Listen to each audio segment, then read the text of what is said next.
জাতিসংঘ সাধারণ পরিষদে অধিবেশনের ফাঁকে হবে ডক্টর ইউনূস জো বাইডেনের বৈঠক, যুক্তরাষ্ট্রের প্রেসিডেন্টের সাথে দ্বিপক্ষীয় বিরল সাক্ষাৎ। আইনশৃঙ্খলার অবনতি ঘটালে ছাড় নয়, সম্প্রীতি নষ্টের বাইরে থেকে ষড়যন্ত্র, পার্বত্য চট্টগ্রামের ঘটনা তদন্ত উচ্চ ক্ষমতার কমিটি। নানা ঘটনা পেরিয়ে ১১২ দিন পর ঢাকা বিশ্ববিদ্যালয়ে ক্লাস শুরু আজ, ক্যাম্পাসে শিক্ষার পরিবেশ নিশ্চিতের তাগিদ। উন্নয়নের চাপে প্রাণ হারাচ্ছে স্রোতস্বিনী নদীগুলো, রক্ষক ভক্ষক হয়ে ওঠায় দখল দূষণে ধুঁকছে পানি প্রবাহ ও প্রাণ বৈচিত্র্য। নার্স দিয়ে চলে চিকিৎসা, ফ্রিজে ওষুধের বদলে আইসক্রিম, নিষেধাজ্ঞার পরও চলছে মিরপুরের আলোক হেলথ কেয়ার। এবং সম্পত্তি দখল করে সাম্রাজ্য গড়েছেন কুষ্টিয়ার শিল্পপতি নাসির, নিজের সম্পদ ফেরত ও দখলদারের শাস্তি চান ভুক্তভোগীরা। আমন্ত্রণ সংবাদ সকালে দেখছিলেন শিরোনামগুলো, সঙ্গে আছি আমি ডানা ইসলাম। এবার দেখছেন বিস্তারিত। জাতিসংঘের সাধারণ পরিষদের ৭৯তম অধিবেশনে যোগ দিতে ২৩ সেপ্টেম্বর নিউ ইয়র্ক যাচ্ছেন প্রধান উপদেষ্টা ডক্টর মোহাম্মদ ইউনূস। বক্তব্য রাখবেন ২৭ সেপ্টেম্বর। সেখানে সাইডলাইনে মার্কিন প্রেসিডেন্ট জো বাইডেনের সঙ্গে দ্বিপক্ষীয় বৈঠক করবেন প্রধান উপদেষ্টা।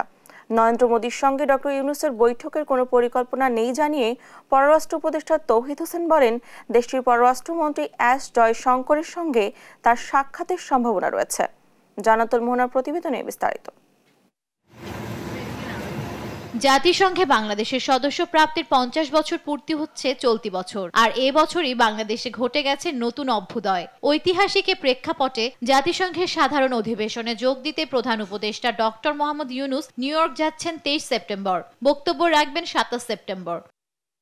এই উপলক্ষে পররাষ্ট্র মন্ত্রণালয়ে সংবাদ সম্মেলন করেন পররাষ্ট্র উপদেষ্টা তৌহিদ হোসেন। জানান, নেদারল্যান্ডস, নেপাল ও পাকিস্তানের প্রধানমন্ত্রী, যুক্তরাষ্ট্রের পররাষ্ট্রমন্ত্রী ও জাতিসংঘ মহাসচিবের সাথে দ্বিপাক্ষিক বৈঠকের কথা রয়েছে প্রধান উপদেষ্টার। পররাষ্ট্র উপদেষ্টা আরও জানান, ব্যয় সংকোচনের জন্য এবার জাতিসংঘের সাধারণ পরিষদে প্রধান উপদেষ্টা সহ ৫৭ জন প্রতিনিধি যোগ দিবেন। এই অধিবেশনে গণ অভ্যুত্থান, শান্তি প্রতিষ্ঠা, রোহিঙ্গা সংকট সহ নানা ইস্যু তুলে ধরবেন প্রধান উপদেষ্টা। এছাড়া সাইডলাইনে সামিট অফ দি ফিউচার সহ বেশ কয়েকটি ইভেন্টে বাংলাদেশের প্রতিনিধিত্ব করার কথাও জানান তিনি। তার বক্তব্যে বিগত ২ মাসে বাংলাদেশে ঘটে যাওয়া অভাবনীয় গণ অভ্যুত্থানের বিবরণ ও আগামী দিনে জনভিত্তিক, কল্যাণমুখী ও জনস্বার্থে নিবেদিত একটি রাষ্ট্র ব্যবস্থা গড়ে তোলার দৃঢ় প্রত্যয় বিশ্ব দরবারে তুলে ধরবেন বলে আমরা আশা করছি।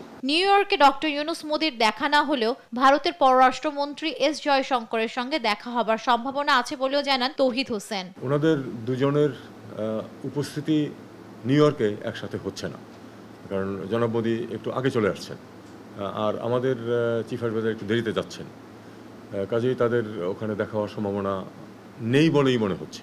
ভারতের সাথে সম্পর্কের ক্ষেত্রে একটু টানাপোড়েন চলছে, এটা কিন্তু স্বীকার করতে হবে প্রথমেই, কারণ সমস্যার সমাধান করতে হলে তো সমস্যার অস্তিত্ব অস্বীকার করলে চলবে না।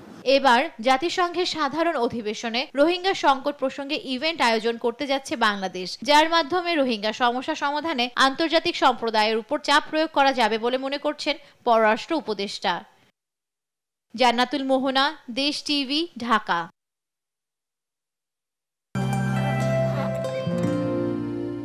সময় সে তো বয়ে যায়, সময়ের সাথে মিষ্টি এক বন্ধন। এভাবে সময় পাল্টে যায়, কিন্তু ডিপ্লোমা সে একই স্বাদে, একই মানে যুগ যুগ ধরে রয়ে যায়। New Zealand dairy, excellence in quality. পার্বত্য অঞ্চলে যারা অশান্তি সৃষ্টি করতে চায় তাদের কোনো ছাড় নয় বলে হুঁশিয়ার করেছেন স্বরাষ্ট্র উপদেষ্টা লেফটেন্যান্ট জেনারেল অবসরপ্রাপ্ত জাহাঙ্গীর আলম চৌধুরী। পাহাড়ের ঘটনা তদন্তে উচ্চ ক্ষমতা সম্পন্ন তদন্ত কমিটি গঠনের কথাও জানান তিনি। রাঙামাটিতে স্থানীয় রাজনৈতিক নেতা ও গুরুত্বপূর্ণ ব্যক্তিদের সঙ্গে মতবিনিময় শেষে এসব কথা বলেন উপদেষ্টা। আর অস্থিরতার পেছনে বাইরের ষড়যন্ত্র দেখছেন স্থানীয় সরকার উপদেষ্টা হাসান আরিফ। সহকর্মীদের তথ্য ছবিতে আপন রিপোর্ট। পার্বত্য অঞ্চলে যারা অশান্তি সৃষ্টি করতে চায় তাদের কোনো ছাড় নয় বলে হুঁশিয়ার করেছেন স্বরাষ্ট্র উপদেষ্টা লেফটেন্যান্ট জেনারেল অবসরপ্রাপ্ত জাহাঙ্গীর আলম চৌধুরী। যারা আইন শৃঙ্খলার অবনতি ঘটাতে চায় তাদের সতর্ক করে দেন স্বরাষ্ট্র উপদেষ্টা। রাঙামাটিতে স্থানীয় রাজনৈতিক নেতা ও গুরুত্বপূর্ণ ব্যক্তিদের সঙ্গে মতবিনিময় শেষে তিনি এসব কথা বলেন। যারা আইন শৃঙ্খলা অবনতি করবে তাদের কোনো অবস্থায় আমরা ছাড় দিব না, আমরা কোনো অবস্থায় তাদের ছাড় দিব না, আমরা কোনো অবস্থায় তাদের ছাড় দিব না। ভবিষ্যতে যদি তারা আবার চেষ্টা করে তাদের যে হাত এটা আমরা কিন্তু ভেঙে দিব। এই যারা আইন শৃঙ্খলা অবনতি করতে চায়, আমি আপনাদের কাছে বারবার অনুরোধ করব, আইন শৃঙ্খলা যেন উন্নতি হয়, আপনারা আমাদের সহযোগিতা করবেন। পাহাড়ের ঘটনা তদন্তে উচ্চ ক্ষমতা সম্পন্ন তদন্ত কমিটি গঠন করা হবে বলেও জানান তিনি। আর স্থানীয় সরকার উপদেষ্টা জানান, সম্প্রীতি নষ্টে বাইরে থেকে ষড়যন্ত্র চলছে। আমরা সকলে সম্প্রীতি চাই, কিন্তু কেন জানি না কোথাও একটা ছন্দপতন হচ্ছে, এবং ছন্দপতনের ব্যাপারে প্রত্যেকের মুখে একটি শব্দ উচ্চারিত হয়েছে, ষড়যন্ত্র। যে বাইরে থেকে একটা যেন ষড়যন্ত্র করা হচ্ছে যে আমাদের এই সম্প্রীতিকে নষ্ট করার জন্য। এই যে ঘটনা ঘটছে, এই জন্য আমরা একটা উচ্চ ক্ষমতা সম্পন্ন একটা তদন্ত কমিটি গঠন করব, এবং এটা আমাদের সহকর্মীদের সাথে আলাপ করার পর এরপর খাগড়াছড়ি যায় সফররত প্রতিনিধি দলটি। সেখানে মতবিনিময় শেষে কথা বলেন স্থানীয় সরকার উপদেষ্টা। জানান, বিভিন্ন অপপ্রচার ও গুজব চলছে, তা থেকে সতর্ক থাকতে হবে। ভিন্ন জায়গার ছবি এনে অন্যজনকে দেখানো হচ্ছে বাংলাদেশে রাঙামাটিতে এটা ঘটেছে, খাগড়াছড়িতে এটা ঘটেছে। কিছু কিছু আমার কাছে মনে হলো যেন মণিপুরের সেই ছবিগুলো এখানে কিছুটা ফটোশপিং করে দেখানো হয়েছে। এর আগে পাহাড়ে শান্তি ফেরাতে আলোচনায় অংশ নিতে শনিবার সকালে রাজধানীর তেজগাঁও বিমানবন্দর থেকে রওনা করেন স্বরাষ্ট্র উপদেষ্টার নেতৃত্বে উচ্চ পর্যায়ের প্রতিনিধি দল। তার সঙ্গে আছেন পার্বত্য চট্টগ্রাম বিষয়ক উপদেষ্টা সুপ্রদীপ চাকমা, স্থানীয় সরকার উপদেষ্টা এ.এফ হাসান আরিফ এবং প্রতিরক্ষা ও জাতীয় সংহতি উন্নয়ন বিষয়ক প্রধান উপদেষ্টার বিশেষ সহকারী লেফটেন্যান্ট জেনারেল অবসরপ্রাপ্ত আব্দুল হাফিজ। এদিকে শনিবার সকাল থেকে পার্বত্য জেলা খাগড়াছড়ি, রাঙ্গামাটি ও বান্দরবানে চলছে সড়ক ও নৌপথ অবরোধ। পাহাড়ি বাঙালি সংঘর্ষের জেরে খাগড়াছড়ি ও রাঙ্গামাটিতে 4 জন নিহত। অগ্নিসংযোগের প্রতিবাদ এবং দোষীদের শাস্তি দাবিতে এই অবরোধ ডাকে বিক্ষুব্ধ যুগ্ম ছাত্র জনতা। সমর্থন দেয় ইউপিডিএফ। ধর্মঘট চলছে রাঙ্গামাটিতেও। সংঘর্ষে বাস, অটোরিকশা ও ট্রাক ভাঙচুর এবং শ্রমিক আহতের প্রতিবাদে অনির্দিষ্টকালের জন্য এই ধর্মঘট। আপনপু, নিউজ ডেস্ক, দেশ টিভি। পার্বত্য জেলাগুলোতে দ্বিতীয় দিনের মতো চলছে 72 ঘন্টার অবরোধ। নতুন সংঘাত সহিংসতা না হলেও থমথমে খাগড়াছড়ি, রাঙামাটি ও বান্দরবান। এ নিয়ে আরো জানাতে রাঙামাটি থেকে যুক্ত হচ্ছেন সহকর্মী অপু মিশু মল্লিক। মিশু, অবরোধের দ্বিতীয় দিনে কেমন পরিস্থিতি বিরাজ করছে? সাজেকে আটকা পড়া পর্যটকদের কি অবস্থা দেখছেন?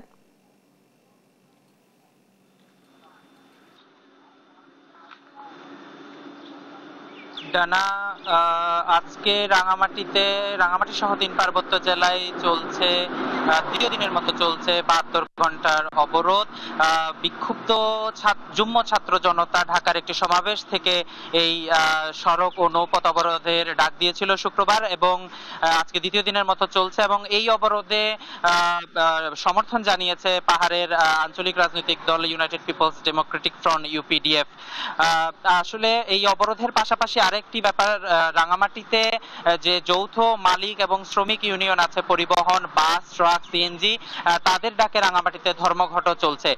সকাল থেকে আমরা রাঙামাটি শহর ঘুরে যে অবস্থা দেখতে পেয়েছি, আসলে রাঙামাটি শহরের যে একমাত্র গণপরিবহন সিএনজি অটোরিকশা, সেটি চলাচল সম্পূর্ণরূপে বন্ধ আছে। রাঙামাটি থেকে গতকালের মতো আজও ছেড়ে যায়নি কোনো দূরপাল্লার বাস, এবং আন্তজেলা বাস চলাচলও গতকালের মতো বন্ধ রয়েছে। পাশাপাশি আরেকটি ব্যাপার জানিয়ে রাখতে চাই, রাঙামাটির, আমি বর্তমানে দাঁড়িয়ে আছি রাঙামাটি শহরের প্রাণকেন্দ্র বনরূপাতে। বনরূপায় আসলে শুক্রবারের যে সংঘাত এবং সহিংসতা, এই বনরূপা থেকেই সে সংঘাত এবং সহিংসতার সূত্রপাত ঘটেছিল। এবং এই বনরূপাতে আমরা যেটি দেখতে পেয়েছি, আইন শৃঙ্খলা রক্ষাকারী বাহিনী সম্পূর্ণ সতর্ক অবস্থানে রয়েছেন। মোড়ে মোড়ে টহল জোরদার করা হয়েছে। পুলিশ, বিজিবি এবং সেনাবাহিনীর যে যৌথ টহল টিম, সেটি পুরো শহর জুড়ে টহল জারি রেখেছে। এবং রাঙামাটি শহরের বনরূপায় আসলে কোনো ধরনের কোনো দোকানপাট খোলা নেই। বনরূপার যে একমাত্র কাঁচা বাজার এবং নিত্য প্রয়োজনীয় দ্রব্যের যে বাজার, সে বাজারটি আসলে গত 3 দিন যাবৎ বন্ধ রয়েছে। এতে ভোগান্তিতে পড়েছে সাধারণ মানুষরা। আমরা কথা বলেছিলাম জনসাধারণের সাথে, তারা বলছিলেন যে গত 3 দিন যাবৎ আসলে বাজার বন্ধ থাকার কারণে নিত্য প্রয়োজনীয় যে সকল দ্রব্য, সে সকল দ্রব্য তারা কিনতে পারছেন না, তাদের জীবন ধারণ কষ্ট হয়ে যাচ্ছে। পাশাপাশি আরেকটি ব্যাপার বলতে চাই, সাজেকে এই অবরোধ এবং ধর্মঘটের কারণে প্রায় 1400 পর্যটক আটকা আছেন। শুক্রবার সকালে এবং শুক্রবার দুপুর স্কটের মাধ্যমে যে সকল পর্যটকবাহী গাড়ি সাজেকে প্রবেশ করেছেন, অবরোধ এবং ধর্মঘটের কারণে সে সকল গাড়ি আর সাজেক থেকে বেরিয়ে আসতে পারেননি। তাই প্রায় 1400 পর্যটক সাজেকে আটকা আছেন। আমরা কথা বলেছিলাম সাজেক রিসোর্ট কটেজ মালিক সমিতির সহসভাপতি চাইথওয়াই চৌধুরী জয়ের সাথে। তিনি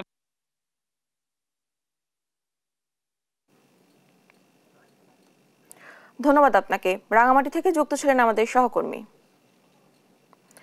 দেশের মানুষের অধিকার পুনঃপ্রতিষ্ঠা করতে আইন হাতে তুলে না নিয়ে ধৈর্য ধারণের আহ্বান জানিয়েছেন বিএনপির ভারপ্রাপ্ত চেয়ারম্যান তারেক রহমান। গণতান্ত্রিক আন্দোলনে শহীদদের স্মরণে সিরাজগঞ্জের বেলকুচি, চৌহালি ও এনায়েতপুর বিএনপি স্মরণ সভায় ভার্চুয়ালি যুক্ত হয়ে এসব কথা বলেন তিনি। বলেন, ভবিষ্যতে সরকারে এলে স্থানীয়ভাবে সম্ভাবনাময় খাতগুলোর উন্নয়নের মধ্য দিয়ে কর্মসংস্থান বাড়ানোর পাশাপাশি আন্তর্জাতিক বাজারের দিকেও মনোযোগ দেবে বিএনপি। ভোটের অধিকার পুনঃপ্রতিষ্ঠা করতে পারলেই আন্দোলনের শহীদদের আত্মত্যাগ সফল হবে বলে মনে করেন তারেক রহমান।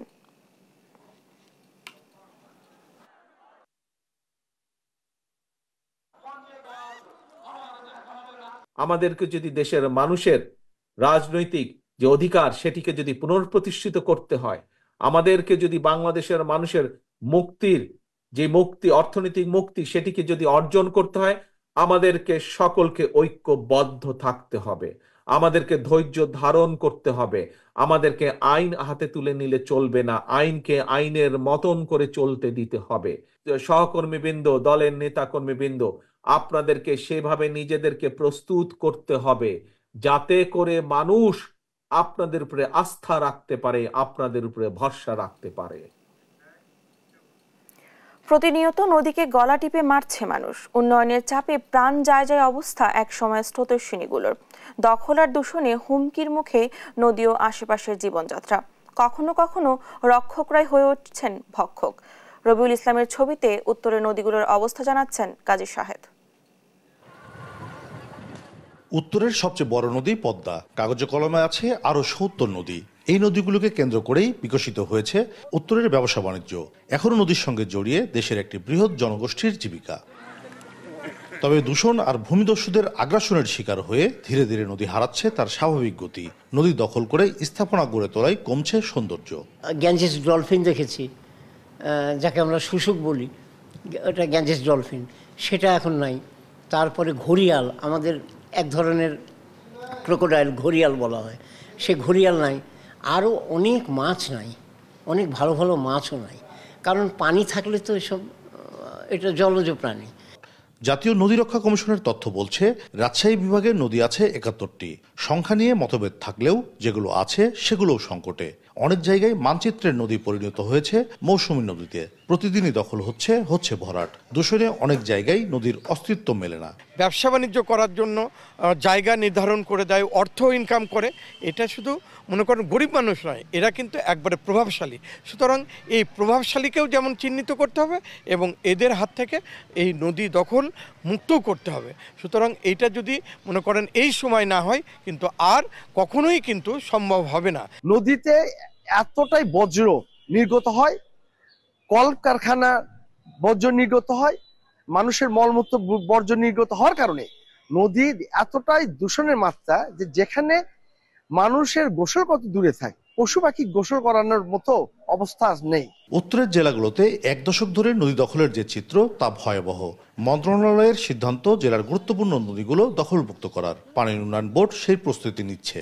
প্রতি জেলায় ১টা-২টা করে হলেও গুরুত্বপূর্ণ নদীগুলো দখলমুক্ত করতে হবে এবং খননের মাধ্যমে এর প্রভাবটাকে রেস্টোর করতে হবে। তো সেই নির্দেশনার আলোকে আমরা প্রতিটা জেলায় মিনিমাম ১টা করে নদী দখলমুক্ত করার কার্যক্রম হাতে নিয়েছি। বর্জ্যের ভাগার এখন নদীগুলো। ছোট নদীগুলো আগেই সরু নালায় পরিণত হয়েছে, বড়গুলো শুরু হচ্ছে দখলে। কাজী শাহেদ, দেশ টিভি, রাজশাহী। চিকিৎসক নয়, নার্স দিয়ে চলে চিকিৎসা, অথচ ছাড়পত্রে থাকে চিকিৎসকের স্বাক্ষর। হাসপাতালের ফ্রিজে থাকে ওষুধের বদলে আইসক্রিমের বক্স। বলছি মিরপুরের আলোক হেলথ কেয়ারের কথা। নানা অনিয়ম এবং দুর্নীতির অভিযোগের ভিত্তিতে হাসপাতালের কার্যক্রম বন্ধের নির্দেশ দেয় স্বাস্থ্য অধিদপ্তর। সেই নির্দেশ অমান্য করে চলছে হাসপাতালটি। বিস্তারিত শিউলি রায় রিপোর্টে। সেবা নিন, সুস্থ থাকুন, সুস্থ জীবন, সুন্দর পৃথিবী স্লোগানের স্বাস্থ্য সেবা নিশ্চিতের প্রতিশ্রুতি দেয়া মিরপুরের আলোক হেলথ কেয়ারে প্রতারণার অভিযোগ ওঠায় চলতি বছর জুলাইয়ে হাসপাতালটিতে অভিযানে যায় স্বাস্থ্য অধিদপ্তর। এর প্রেক্ষিতে ৬টি সুনির্দিষ্ট অভিযোগের ভিত্তিতে আলোক হেলথ কেয়ার হাসপাতালটি সাময়িক বন্ধ রাখতে বলা হয়। অভিযোগের মধ্যে আছে অপারেশনের আগে রোগীর কাছ থেকে কনসেন্ট ফর্মে স্বাক্ষর না নেওয়ার মতো ঘটনাও। এমনকি অপারেশন থিয়েটারে নেওয়ার আগে প্রি অ্যানেস্থেসিয়া চেকআপ না করার মতো প্রাণঘাতী কাজও করেছে হাসপাতাল কর্তৃপক্ষ। মাইক্রোবায়োলজি রিপোর্টেও হাসপাতালটি বানিয়ে নিত টেকনিশিয়ানদের দিয়ে, সেখানে ব্যবহার করা হতো চিকিৎসকের স্ক্যান করা স্বাক্ষর। এমন সব গুরুতর অভিযোগের পর বন্ধ হওয়া হাসপাতাল স্বাস্থ্য অধিদপ্তরের নির্দেশনা ছাড়া কিভাবে কার্যক্রমে ফেরে, এমন প্রশ্নের উত্তরে স্বাস্থ্য অধিদপ্তরের পরিচালক বলেন, হাসপাতালটি আবেদন করলেও বিবেচনার আগেই তারা কার্যক্রমে ফিরেছে। এই নিয়ে হাসপাতালটির মালিককে তলব করা হয়েছে বলেও জানান তিনি। আলোক হাসপাতালটা আসলে অভিযোগের প্রেক্ষিতে পরিদর্শন করেছিলাম। পরিদর্শনকালে বেশ কিছু তাদের অসঙ্গতি আমরা পেয়েছিলাম, সেগুলোর প্রেক্ষিতে আমাদের বিধি বলে তাদের কার্যক্রম বন্ধ করা হয়েছিল। আদেশ তো এখনো উইথড্র হয়নি। পরে তো ওনারা একটা আবেদন দিয়েছে আমাদের কাছে, যেটা বিবেচনা করার জন্য। তা আমরা বলেছি যে এটার যে মালিক যিনি আছেন দায়িত্বপ্রাপ্ত ব্যক্তি, তাকে আমরা আসতে বলেছি। এমনকি টাঙ্গাইলে আলোক হেলথ কেয়ারের আরেকটি শাখার থাকার বিষয়েও অবগত নন বলে জানান পরিচালক। ওদের হাসপাতাল তো বোধহয় একটাই, টাঙ্গাইলে একটা আছে। এই তথ্য আমি জানতাম না, আমি এটা দেখবো। টাঙ্গাইল যদি থেকে থাকে এটা আমি অবশ্যই দেখবো। যদিও এমন বিষয়ের ব্যাপারে আত্মপক্ষ সমর্থন করে আলোক হসপিটালের কর্তৃপক্ষ ছাত্র আন্দোলনের অজুহাত দেন। ছাত্র আন্দোলনের কারণে আমরা আসলে পরে আবার খুলতে বাধ্য হই, কারণ না হলে ধরেন 4-5 দিন হবে এরকম। হ্যাঁ, তো যাই হোক, ভর্তি কার্যক্রম বন্ধ ছিল। শুধু তাই নয়, স্বাস্থ্য অধিদপ্তরে সরজমিনে যাওয়া অভিযোগগুলোকেও ভিত্তিহীন ও উদ্দেশ্য প্রণীত বলে দাবি করেন হাসপাতালটির ম্যানেজার। এটা ডিজি হেলথ টু দি পয়েন্টে বললে হয়তো আমি আপনাকে একটু সাপোর্ট দিতে পারতাম, কিন্তু যেহেতু আমি বুঝতে পারতেছি না, আমার কিছু বলার নেই এই জায়গায়। রাষ্ট্রীয় নির্দেশনা অমান্য করে চিকিৎসা নিয়ে এমন কার্যক্রম জনসাধারণকে মৃত্যুর দিকে ঠেলে দেওয়ারই নামান্তর বলছেন সংশ্লিষ্টরা। শিউলি রায়, দেশ টিভি, ঢাকা। 112 দিন পর ঢাকা বিশ্ববিদ্যালয়ে শুরু হচ্ছে শ্রেণী কার্যক্রম। 2 জুন গ্রীষ্মকালীন ছুটি ও ঈদুল আজহার ছুটি ঘোষণা করা হয়। এরপর আন্দোলন সংগ্রামের নানা ঘটনায় পেরিয়ে শুরু হচ্ছে ক্লাস। সিন্ডিকেট সভার সিদ্ধান্ত অনুযায়ী 2023-24 শিক্ষাবর্ষ বাদে সবার ক্লাস শুরু হবে রোববার, আর 2023-24 বর্ষের ক্লাস শুরু হবে 30 সেপ্টেম্বর। এরই মধ্যে সব প্রস্তুতি নিয়েছে বিভাগগুলো। 2 জুন শুরু হয় ঢাকা বিশ্ববিদ্যালয়ের গ্রীষ্মকালীন ছুটি। 1 জুলাই ক্লাস শুরু হওয়ার কথা থাকলেও বীমা স্কিম বাতিলের দাবিতে কর্মবিরতি শুরু করেন শিক্ষকরা। পরবর্তীতে কোটা বিরোধী আন্দোলন শুরু করে শিক্ষার্থীরা, যা পরবর্তীতে সারা দেশে ছড়িয়ে পড়ে আন্দোলন রূপ নেয়। দমনপীড়ন ও গণহত্যার পরও তীব্র আন্দোলনের মুখে পতন ঘটে স্বৈরাচার শেখ হাসিনার সরকারের।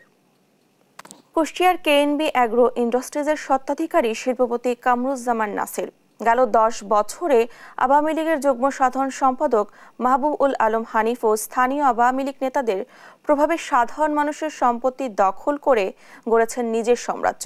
তার ক্ষমতার কাছে যেন সবাই অসহায়। সম্প্রতি শেখ হাসিনার সরকারের পতন হলেও এখনও বহাল তবিয়তেই আছেন শিল্পপতি নাসির। দখল করা সম্পত্তি ফেরত সহ তার শাস্তি দাবি করেছেন ভুক্তভোগীরা। ইরফান ডানার ক্যামেরায় কুষ্টিয়া থেকে নাহিদ হাসান তিতাসের রিপোর্ট।